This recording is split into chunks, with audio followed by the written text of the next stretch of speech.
Hello everyone, time for a quick video before I bury some things.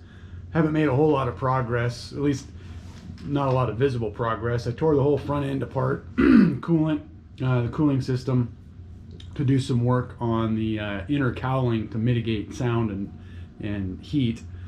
So that's been tedious, time consuming, and not very rewarding. Lots of other little things like finishing off the transmission dipstick tube, got that proper, and the gasket replaced, and it bent a little better, painted and secured.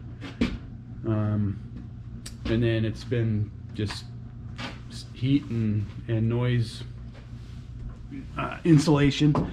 Installed the heater core for the passenger side. I decided to split the system to keep the cores below the level of the reservoir, so I didn't want to deal with the potential problems of having the reservoir not be the lowest component in the cooling system. So now it's got a split system, so a small core on this side and another small core on the driver's side.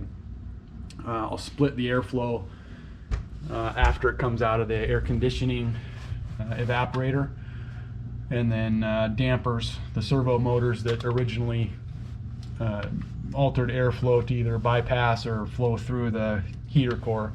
That stuff can all be reinstalled separately on either side, so I think that'll work all right. In the meantime, I can get the coolant lines run and put the cooling system back together and be able to move the rig. I used Great Stuff construction foam adhesive for securing all this foil back foam. It's just 1/2 inch open cell foam board panels. It's easy to work with, and then I use the foil tape, which seals it up and secures it very well. I've got a filter assembly for the blower, and it should be real easy to change. This I can just either modify this to slip a filter screen or filter media in the middle of it, or make a whole new one that's just the same size. It's 1 inch thick foam, and you can see down there is the a screen. So there's no option for recirculating cabin air on this one, because just didn't want to deal with the time it would take to add all that complication to it. I want to get this project done.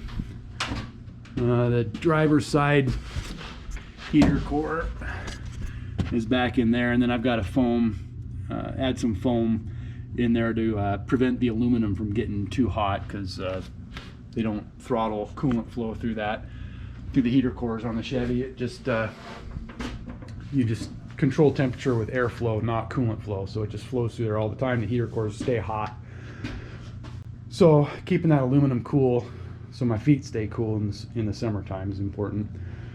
Not much happened up here in the engine. I did get the shifter lever installed, the bracket built. The cable works fine. That's the stock cable, stock connector. Everything's stock in that regard. Just rerouted, and that worked out real good. It clears my feet just fine. I'm getting ready to, I've got it disconnected because I'm getting ready to spray this with lizard skin, ceramic and mass loaded vinyl spray. So cut down on the heat and the noise a little bit more. I'm doing everything I can to make it quieter. So got foam panels inside, and then I'll have whatever I can do on the outside without taking up too much room.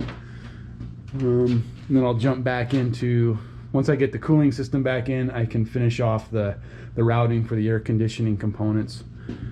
And at that point, then all I'll have to do is the exhaust, which I'll have a piece bent up here in town with a new muffler.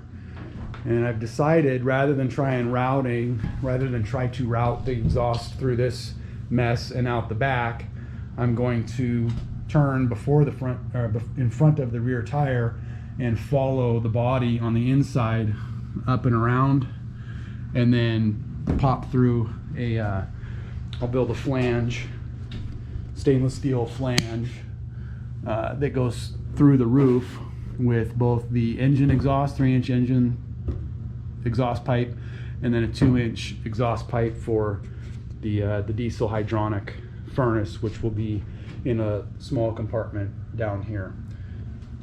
I want to keep this spot open right behind the door for exterior access to kitchen stuff, because we plan on, of course, cooking outside as much as possible. Don't like cooking inside. So this will be, I don't know, seal this door, put a new one on, maybe even make it bigger. But yeah, want to keep that open for kitchen stuff. Got some panels I still need to patch. The roof, I got vents for it. Well, I did get the stainless steel tank for water, and that's here. So 40 gallons. It's got coolant lines so I can keep it from freezing. It's got an access cover, which I will modify to put a float in and a temperature sensor, or yeah, sensor. And then it can kick on the hydronic if it needs to warm it up, keep it from freezing. So you can see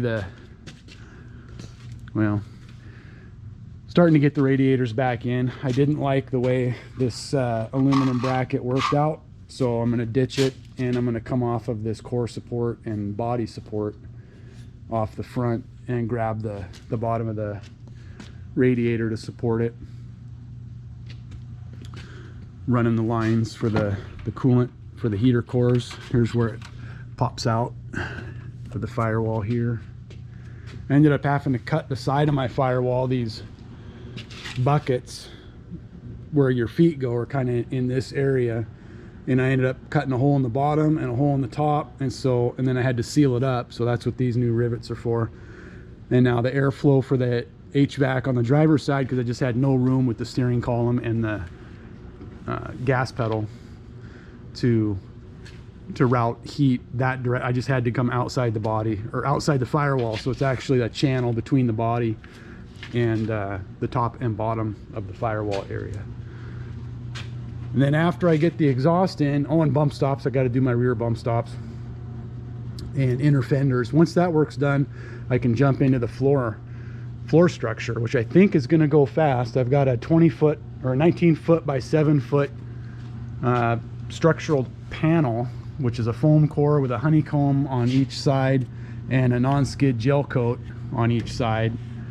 And I think you can slip aluminum angle inside there. You hog it out, slip an angle in there, rivet it through this side, and then rivet it through the other side with a 45-degree cut here if you're going to do a 90. Or you can just put an aluminum panel.